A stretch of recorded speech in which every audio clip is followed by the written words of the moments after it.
Guess who's back? Friends, reptiles, country folk, basically anyone who's found this channel. It is my exceptional pleasure to announce that it's time. Halloween is upon us, and long-time subscribers to the channel will know that that means for about a month things are gonna get a bit out of hand in the best possible way. This year I really wanted to focus on sustainability and using stuff I already have, because I don't have a lot of space left, okay? I can't be making any more deeply cursed mouse costumes. I came up with the idea of the Halloween Scrapheap Challenge. If you're not familiar with the Scrapheap Challenge, which is very British, it basically involved dumping teams of extremely clever people into literal scrap heaps and expecting them to make things that actually worked. And they usually did, which was very impressive. I am neither very talented nor do I expect most of the things I make to work, but let's give it a go anyway.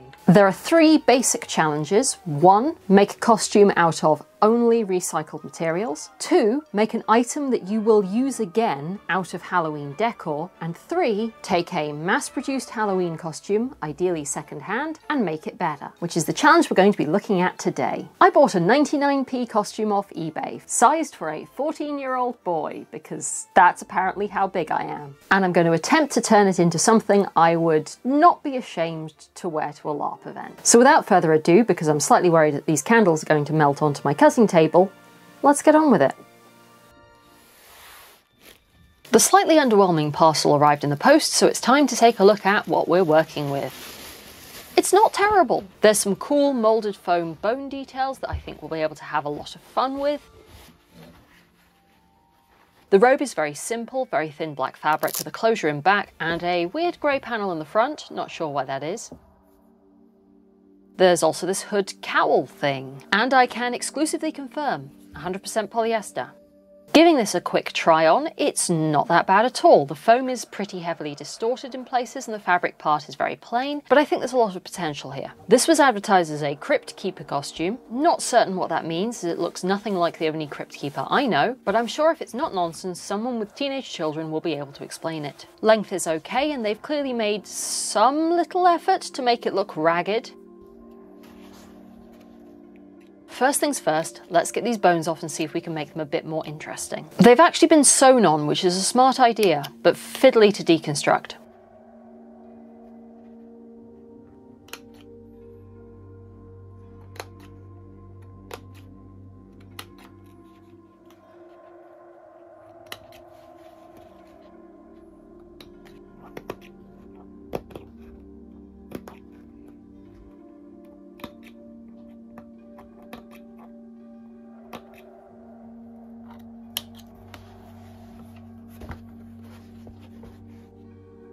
I'm going to start off using my heat gun to soften the foam and try and get a better shape out of the pieces.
I'm not sure how these were painted originally, but I'm sticking to what I know, and I'm going to start by priming the foam pieces with Mod Podge. There are much better primers, but I have Mod Podge on hand and don't use it for anything else.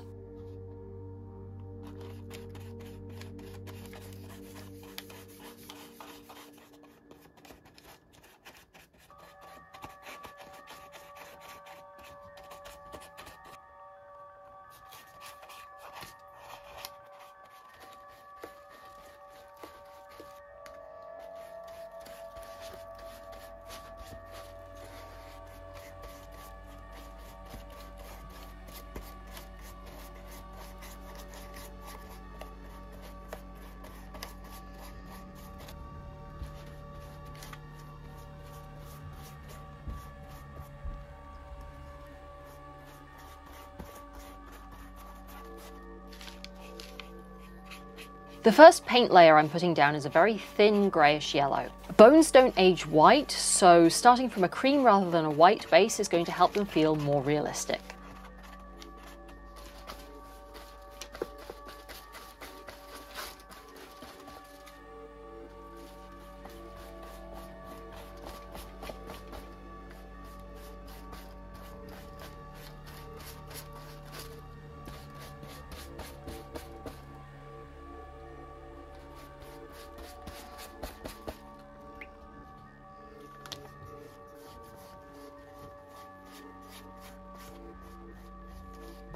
Then I'm going in with a wash made of brown acrylic and water, and I'm putting this on pretty much all over and then taking a rag and wiping 90% of it off. I really cannot overstate how much of the wash comes straight off again. If you want deeper colour, you can build up multiple layers with different layers of aggression when it comes to the wiping off stage, but don't be afraid to get right in there with the cloth.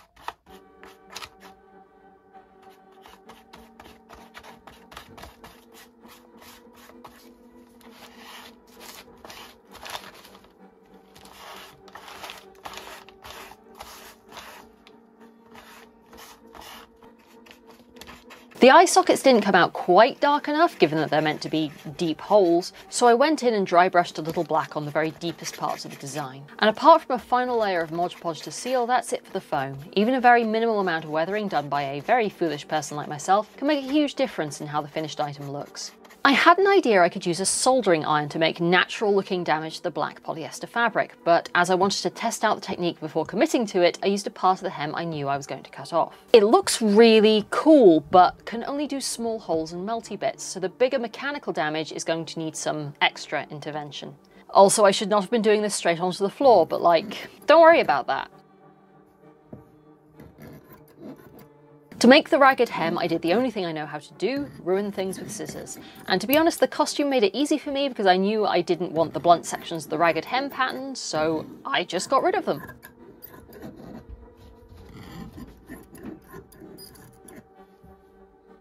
The sleeves already had a nice finished edge that just had to go, honestly.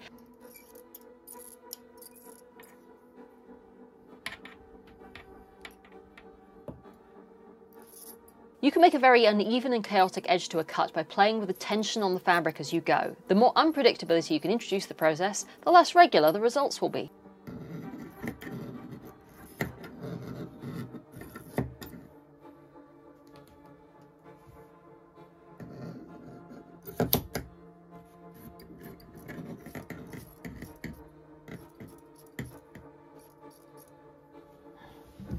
I had an idea I didn't want to just attach the rib cage back onto the front of the robe, so I figured out roughly where it would go and set about making some nice big holes that it could peek through.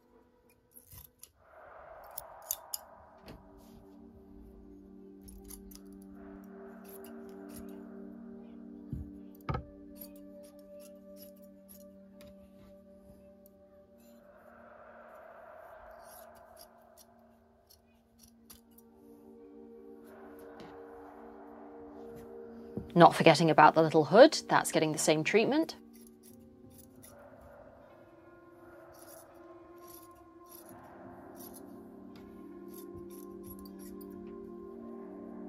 I have learnt my lesson and I'm using the lid of my stainless steel dye pot as a surface to melt plastic on. This is where I also tell you that I was definitely in a well-ventilated space and wearing a respirator, and absolutely nobody can prove otherwise. It's just a case of dragging the soldering iron over the fabric in a very organic and irregular way, not fussing too much about it dragging on the fabric, as that just helps with the distressed feel. This did, however, basically ruin my soldering iron. I tried the iron cleaning trick of sticking it in some salt and jiggling it around when it was hot, and I can't prove it didn't do anything, but maybe don't do this with a soldering iron that wasn't £8 on Amazon. One bit of practicality left. The ribcage was going to have to attach to something else if it wasn't going on the rope. I have this cardigan that, I don't even know what happened to it, it's having a bad time, that I figured would probably just about work if I put it on backwards. Yeah, okay, that'll do. The first thing to do was to take off the... Oops. The first thing to do was to carefully remove the buttons because I don't need them for this purpose and I can use them somewhere else.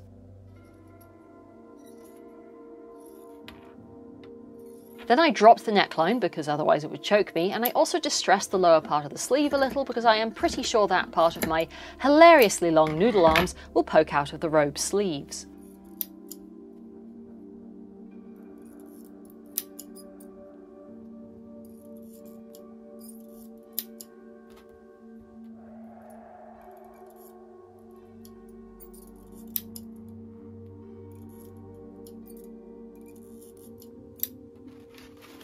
Top tip, if you're covering something with Mod Podge, maybe don't do that when it's resting on paper.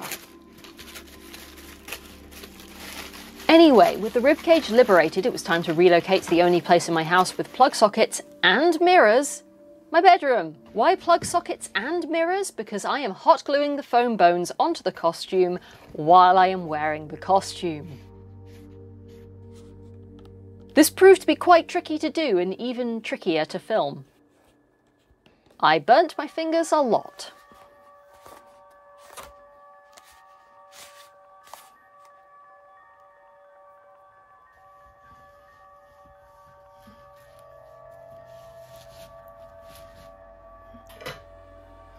It was worth it though for the absolutely perfect point of shoulder skull placement.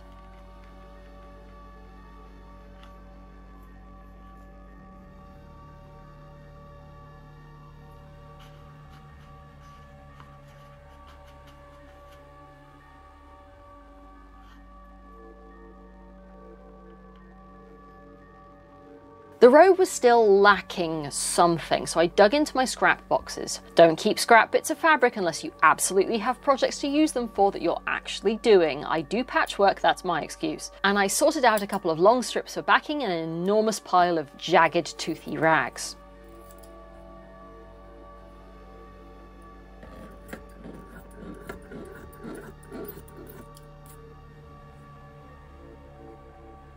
The pointy scraps then got arranged in 3 rows of more or less random length and colour. The scraps were so small and the backing fabric so long that not only did this take a really long time, it also used up nearly every pin I had.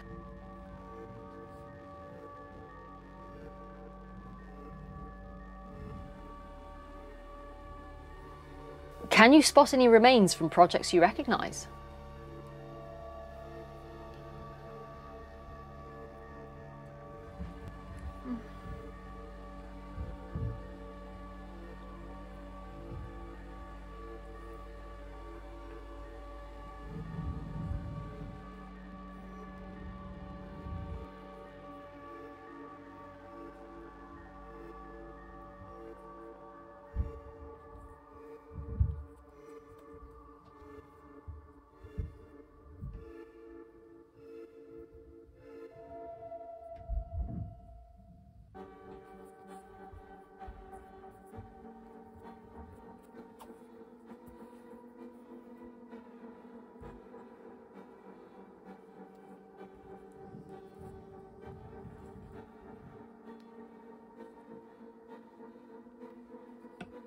Because they were arranged in lines, they were super quick and easy to sew down. But unfortunately, I then needed to take almost every pin I own out of the project again. This didn't take as long as putting them in, which was basically the only saving grace.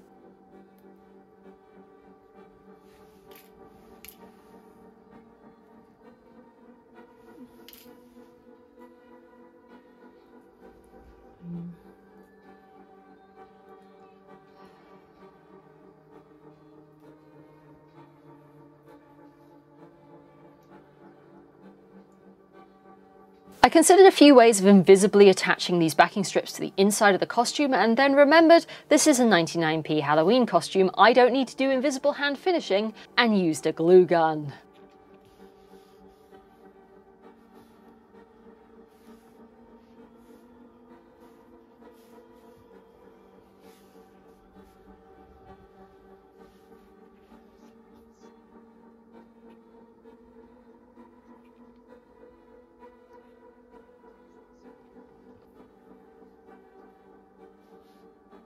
I burnt my fingers a lot. Again.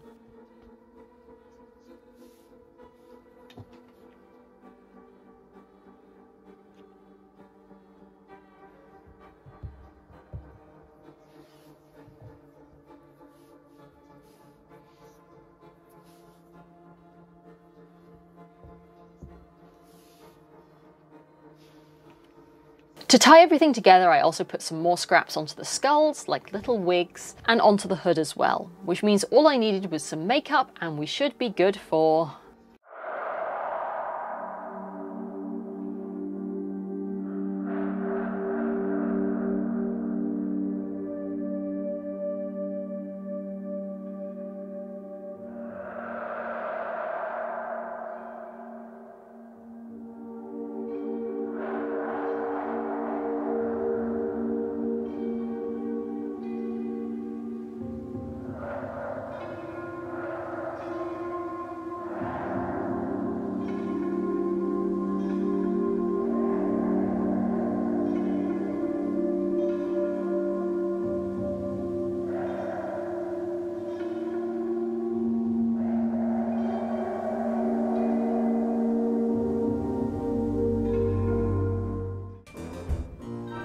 I hope you'll join me for further Halloween shenanigans this month. As always, don't forget to like and subscribe to keep the YouTube gods happy. Comment down below to let me know how you think I did. Follow me on Instagram to see pictures of my cat, and many thanks to my Ko-fi supporters. If you'd like to join their number and access content like this 24 hours before everyone else, check out the link in my description. Dream big, and I'll see you next time.